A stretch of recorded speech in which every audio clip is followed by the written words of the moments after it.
Bikers knock down Grandpa, then a call changes their Smirks. In the heart of a bustling downtown district, a notorious biker gang called the Road Wraiths ruled the streets with intimidation and fear. They reveled in their power, relishing the way people scurried out of their path, eyes downcast and shoulders hunched. One sunny afternoon, as they cruised along the main avenue, they spotted Japhet Briggs, an elderly man sitting peacefully on a park bench, feeding pigeons. The gang leader, a burly man with a jagged scar across his cheek, signaled for the group to stop. He smirked, eyeing Japhet like a predator sizing up its prey. Well, look what we have here," he drawled, swinging his leg over his bike and sauntering towards the bench. "Gramps, shouldn't you be in a nursing home or something?" Japhet looked up slowly, his eyes clear and unwavering. He said nothing, simply returning his gaze to the pigeons pecking at the crumbs by his feet. The gang members snickered, amused by what they perceived as weakness. They circled around him, their laughter growing louder and more menacing. "Ah, cat got your tongue," the leader taunted, leaning in close. "Or maybe you're just deaf as well as ancient." He reached out and flicked Japhet's ear, causing the old man to flinch slightly. The gang howled with laughter, their cruelty fueled by Japhet's apparent vulnerability. But Japhet remained still, his weathered hands clasped in his lap. He'd faced far worse than a bunch of posturing thugs in his long life. As a young man, he'd served his country with honor, rising through the ranks to become a respected commander. He'd stared down enemy lines, led men through the heat of battle, and emerged scarred but unbroken. These bikers, with their cheap leather and cheaper bravado, were nothing more than gnats buzzing around a lion. The gang's amusement turned to frustration as Japhet refused to engage with their taunts. They'd grown accustomed to people cowering before them, begging for mercy or offering up their wallets in trembling hands. This old man's quiet defiance unsettled them, though they'd never admit it. "Hey, Gramps, we're talking to you," the leader growled, his voice taking on a harder edge. He grabbed Japhet's shoulder, giving him a rough shake. "You deaf or just stupid?" Japhet sighed, a sound so soft it was almost lost beneath the revving of the bike's engines. He lifted his gaze to meet the leader's, his eyes filled with a wisdom that only comes from a life fully lived. "Son," he said gently, "I've seen boys like you come and go. You think you're tough, but you're just scared kids playing dress up." The leader's face twisted with rage, his fist clenching at his side. "You've got a big mouth for an old-timer," he snarled. "Let's see how tough you are when you're eating pavement." With a swift, brutal motion, he shoved Japhet off the bench, sending him sprawling onto the concrete. Japhet hit the ground hard, the impact knocking the wind from his lungs. Pain radiated through his elderly body, but he gritted his teeth and pushed himself up on his elbows. Around him, the gang erupted into raucous laughter, pointing at his struggling form with callous glee. "Not so tough now, are you, old man?" the leader sneered, his boot hovering dangerously close to Japhet's face. "Maybe next time you'll learn to keep your mouth shut." With a trembling hand, Japhet reached into his pocket and pulled out his phone. The bikers guffawed, assuming he was going to call for help like a frightened child. But Japhet merely punched in a number, his fingers steady despite the ache in his joints.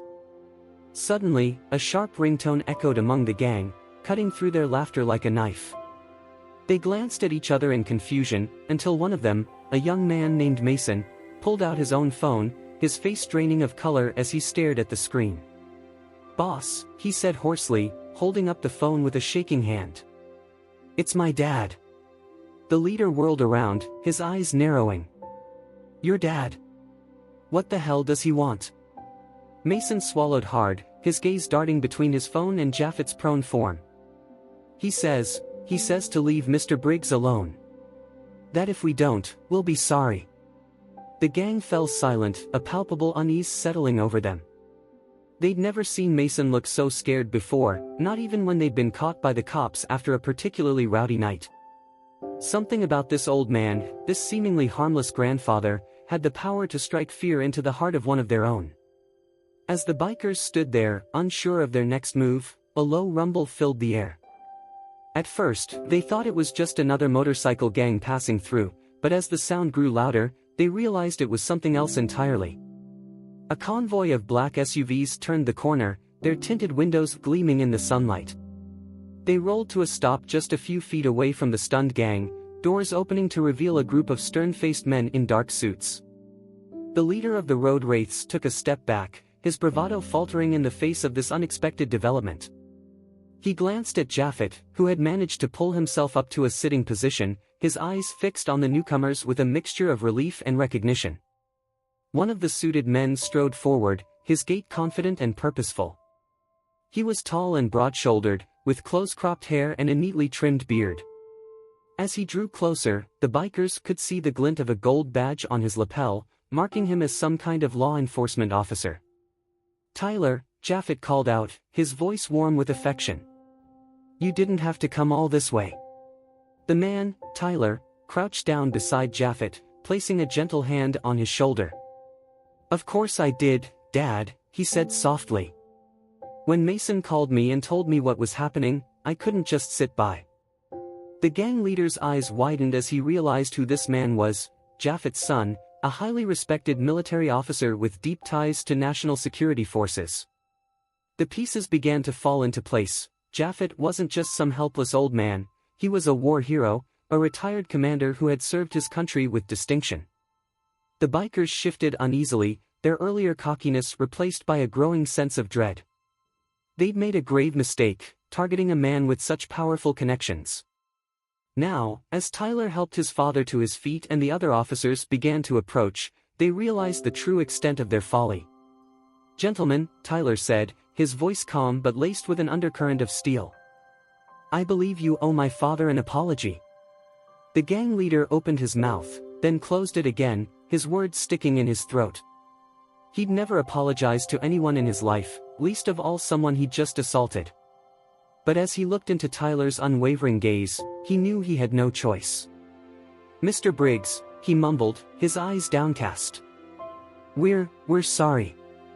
We didn't know." Japhet waved his hand, cutting off the leader's stammered apology. "It's not about what you knew or didn't know," he said, his voice firm but not unkind. "It's about how you treat people, regardless of who they are or what they've done." The officers began to move in, their hands resting on the guns at their hips. The bikers knew they were outmatched, outnumbered, and out of options. Some of them turned to flee, their boots pounding against the pavement as they sought to escape the consequences of their actions. Others, like Mason, stayed put, their shoulders slumped in defeat and shame. They'd thought they were untouchable, that their tough exteriors and mean-spirited antics made them strong. But now, faced with the quiet dignity of Japhet and the unwavering resolve of his son, they realized how wrong they'd been. True strength, they saw now, didn't come from intimidation or cruelty. It came from respect, honor, and the courage to stand up for what was right, even in the face of adversity. As the officers began to round up the remaining gang members, Japhet placed a hand on Tyler's arm. "Son," he said softly, "there's no need for all this fuss. I'm all right." Tyler shook his head, his eyes glistening with a mix of pride and concern. "Dad, you shouldn't have to face this kind of treatment. Not after everything you've done, everything you've sacrificed." Japhet smiled, the lines around his eyes crinkling with warmth. "I appreciate your worry, but I've dealt with far worse than a few misguided youngsters. The best thing we can do now is show them a better way." He turned to face the bikers, his gaze sweeping over their sullen, defeated faces. "I know you boys think you're tough," he said, his voice carrying across the quiet street. "But real toughness isn't about how hard you can hit or how loud you can rev your engines. It's about the strength of your character, the depth of your compassion, and the courage to admit when you've been wrong." The gang members shuffled their feet, some of them daring to glance up at Japhet with a flicker of curiosity in their eyes. They'd never heard anyone talk to them like this before, not with anger or condemnation, but with a kind of gentle wisdom that seemed to see right through their hardened exteriors. "I'm not going to press charges," Japhet continued, much to the surprise of both the officers and the bikers. "But I am going to ask you to make a choice. You can keep going down this path, letting your fear and anger control you, or you can choose to be better. To be kinder, to be braver, to be the kind of men who lift others up instead of tearing them down. Mason was the first to step forward, his head bowed in contrition. "Mr. Briggs," he said, his voice trembling slightly, "I'm sorry. For everything. I want to be better. I want to make things right." Japhet placed a hand on Mason's shoulder, his touch both firm and reassuring. "It's never too late to start anew," he said, his eyes shining with encouragement. "The fact that you're willing to try is a sign of true strength." The other bikers watched in stunned silence as Mason took a deep breath, then turned to face his fellow gang members. "I'm done with this life," he said, his voice growing steadier with each word. "I'm done with the violence, the cruelty, the constant fear. I want to be someone my dad can be proud of." A ripple of unease passed through the group, some of them shifting their weight from foot to foot as they grappled with Mason's declaration. They'd always seen themselves as a unified front, a brotherhood bound by their shared rebelliousness and disdain for authority. To have one of their own break ranks, to openly question the very foundations of their identity, was a shock to their system. But as they looked at Japhet, standing tall and proud despite his age and the ordeal he'd just endured, they couldn't help but feel a flicker of doubt. Maybe there was more to life than the narrow, angry path they'd chosen. Maybe there was still time for them to change, to grow, to become something more than the sum of their past mistakes. Tyler watched the scene unfold with a mixture of amazement and respect.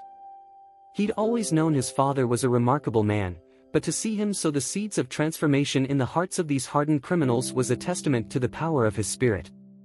As the officers began to disperse, their job done now that the immediate threat had passed, Tyler turned to his father with a smile. "Dad," he said, his voice warm with admiration, "you never cease to amaze me. How do you do it? How do you find the strength to forgive, to see the good in people even when they've wronged you?" Japhet chuckled, a twinkle in his eye. "Son, when you've lived as long as I have, you learn that everyone has a story. Everyone has a reason for the things they do, even if those reasons are misguided or born from pain. The key is to look beyond the surface, to see the human being behind the tough exterior or the angry words." He glanced at the bikers, some of whom were now talking quietly among themselves, their postures less defensive and more contemplative. "These boys, they're not bad people. They've just lost their way. They've bought into the idea that strength means domination, that power comes from making others feel small. But that's not true strength. That's just fear masquerading as bravado." Tyler nodded, his gaze following his father's.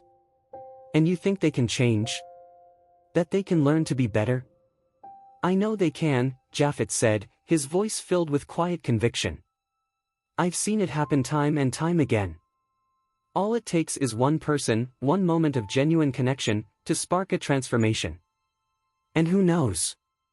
Maybe today was that moment for some of these young men." As they watched, Mason approached one of the other bikers, a tall, lanky man with a shock of red hair, and extended his hand. The redhead hesitated for a moment, then reached out and clasped Mason's hand in his own, a tentative smile tugging at the corners of his mouth. It was a small gesture, but it held the promise of something greater. A seed of hope, planted in the unlikeliest of places, ready to take root and grow. In the days that followed, Japhet found himself thinking often of the bikers and their unexpected encounter. He'd seen the flicker of potential in their eyes, the yearning for something more than the empty bravado and posturing that had defined their lives. He knew that change wasn't easy, that it took courage and determination to break free from the chains of old habits and negative influences. But he also knew that every journey, no matter how daunting, began with a single step. He started visiting the park more often, not out of any sense of obligation or pity, but because he genuinely wanted to be there for the young men who had lost their way. He'd sit on his usual bench, feeding the pigeons and watching the world go by, always ready with a kind word or a listening ear for anyone who approached him. At first, the bikers were hesitant, unsure of how to interact with this enigmatic old man who had shown them such unexpected compassion. But as the days turned into weeks, they began to open up, sharing their stories and their struggles with Japhet in halting, uncertain tones. There was Lucas, the redhead who had shaken Mason's hand, who confessed that he'd joined the gang because he'd never felt like he belonged anywhere else. There was Diego, a quiet, introspective young man who had a talent for art but had never had the confidence to pursue it. And there was Aiden, the former leader, who revealed that his tough exterior was a mask for the deep insecurity and fear he carried inside. Japhet listened to them all, offering guidance and encouragement without judgment or condescension. He knew that the road to redemption was long and winding, that there would be setbacks and challenges along the way. But he also knew that every act of kindness, every moment of connection, was a step in the right direction. And so, slowly but surely, the seeds of change began to take root in the hearts of the bikers, nurtured by the gentle wisdom and unwavering belief of one remarkable old man. As the weeks turned into months, the transformation in the bikers became more and more apparent. They started to shed their old habits and attitudes, like snakes sloughing off their worn-out skins. They stopped picking fights and started picking up litter in the park, taking pride in keeping their community clean and welcoming. They traded in their menacing scowls for genuine smiles, their aggressive posturing for acts of kindness and generosity. Mason and Lucas began volunteering at a local youth center, using their own experiences to connect with troubled kids who were in danger of falling into the same traps they had. They taught them about the power of self-respect and the importance of making positive choices, even when the world seemed stacked against them. Diego, with Japhet's encouragement, enrolled in art classes at the community college, his natural talent blossoming under the guidance of supportive teachers and mentors. He started painting murals around the city, brightening up drab walls and empty lots with vibrant colors and uplifting messages. Even Aiden, the former leader, found a new sense of purpose. He joined a support group for people struggling with anger and aggression, learning to confront his own demons and build healthier relationships with those around him. He even started a small business, using his mechanical skills to repair bikes and teach others how to maintain their own vehicles. One sunny afternoon, nearly a year after their fateful encounter, Japhet sat on his usual bench in the park, a contented smile on his face. The once intimidating bikers had become a regular fixture in the community, their presence now associated with service and compassion rather than fear and violence. As he watched, a group of children ran up to Mason and Lucas, their faces alight with excitement. The two young men grinned, high-fiving the kids and listening attentively as they chattered about their day. It was a scene that would have been unthinkable just a few short months ago, but now it seemed as natural as breathing. Japhet felt a hand on his shoulder and looked up to see Tyler standing beside him, his eyes misty with emotion. "Dad," he said, his voice thick with pride, "do you see what you've done? The lives you've changed, the hope you've inspired?" Japhet shook his head, a humble smile playing at the corners of his mouth. "I didn't do anything, son. I just saw the potential in these young men, the goodness that was always there beneath the surface. They did the hard work, the heavy lifting of transformation." Tyler sat down beside his father, his gaze still fixed on the heartwarming scene before them. "But you believed in them, Dad. You saw them as human beings, not just criminals or thugs. You gave them a chance when no one else would." Japhet nodded, his eyes shining with the wisdom of a life well lived. "Everyone deserves a chance, Tyler. Everyone deserves to be seen for who they truly are, not just who they've been. That's the secret to real change, to lasting transformation. It starts with a single act of compassion, a single moment of connection. And from there, anything is possible." As the sun began to set, casting a golden glow over the park, Japhet and Tyler watched as the bikers said their goodbyes to the children and made their way over to the bench. They moved with a newfound sense of purpose, their steps confident and their smiles genuine. "Mr. Briggs," Mason said, his voice filled with gratitude, "we just wanted to thank you. For everything. For believing in us, for giving us a chance to be better than we were." Japhet stood up, his eyes sparkling with warmth. "You boys have done all the hard work," he said, his voice filled with pride. "You've shown courage and determination in the face of adversity, and you've proven that change is always possible, no matter where you start from." Diego stepped forward, his hands clasped behind his back. "We wanted to give you something, Mr. Briggs. Something to show you how much you mean to us, how much you've changed our lives." He pulled his hands from behind his back, revealing a beautifully painted canvas. It was a portrait of Japhet, his kind eyes and gentle smile captured in loving detail. But it was more than just a likeness, it was a tribute to the man who had seen the best in them, even when they couldn't see it in themselves. Japhet took the painting, his hands trembling slightly as he traced the brushstrokes with his fingertips. "This is beautiful, Diego," he said, his voice thick with emotion. "Thank you. Thank you all." As the bikers gathered around Japhet, their faces alight with joy and gratitude, Tyler felt a swell of love and admiration for his father. He had always known that Japhet was a remarkable man, but to see the impact he had made, the lives he had touched, was a testament to the power of unconditional love and unwavering faith in the human spirit. The sun had nearly disappeared behind the horizon when the bikers finally said their goodbyes, their hearts full and their spirits lifted. Japhet and Tyler watched them go, a comfortable silence settling between them as the last rays of daylight painted the sky in shades of orange and pink.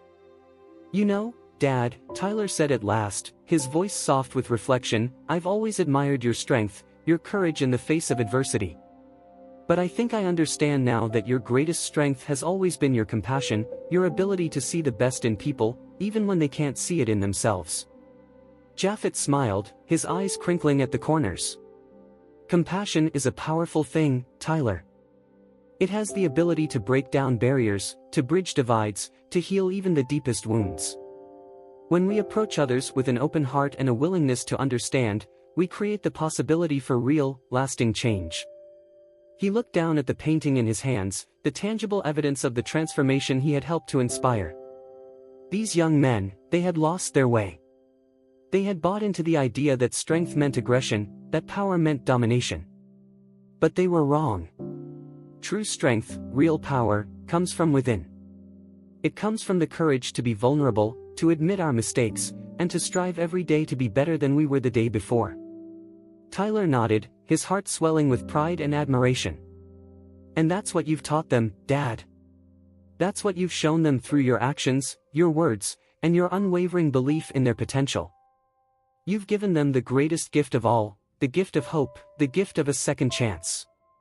As the last light faded from the sky, Japhet and Tyler sat together on the bench, their hearts full and their spirits united by the unbreakable bond of love and family. They knew that the road ahead would not be easy, that there would be challenges and setbacks along the way. But they also knew that, together, they could face anything, overcome anything, and continue to be a beacon of hope and inspiration for all those who crossed their path. In the years that followed, the story of Japhet and the bikers became a legend in the city, a shining example of the power of compassion and the potential for transformation. The once notorious gang became a force for good in the community, their acts of kindness and generosity touching countless lives and inspiring others to follow in their footsteps. Mason and Lucas continued their work at the youth center, becoming mentors and role models for a new generation of young people seeking guidance and support. They taught them the lessons they had learned from Japhet, the importance of empathy, respect, and the courage to be true to oneself. Diego's murals became a beloved part of the cityscape, his vibrant, uplifting art a constant reminder of the beauty and resilience of the human spirit. He went on to become a celebrated artist, his work showcased in galleries and museums around the world. Aiden's business thrived, his reputation for honesty and integrity earning him the trust and respect of the community. He became a leader in his own right, using his influence to promote positive change and to support those who were struggling to find their way. And at the center of it all was Japhet, the quiet, unassuming man who had started it all with a simple act of kindness and understanding. He continued to be a pillar of the community, a source of wisdom and guidance for all those who sought his counsel. As he sat on his bench in the park, surrounded by the laughter of children and the warmth of a community united, Japhet knew that his life had been a testament to the power of love, the strength of the human spirit, and the endless possibilities that arise when we open our hearts to one another. For in the end, it was not the grand gestures or the sweeping changes that mattered most, but the small, everyday acts of kindness and compassion that had the power to transform lives, to mend broken hearts, and to build a better world, one person at a time.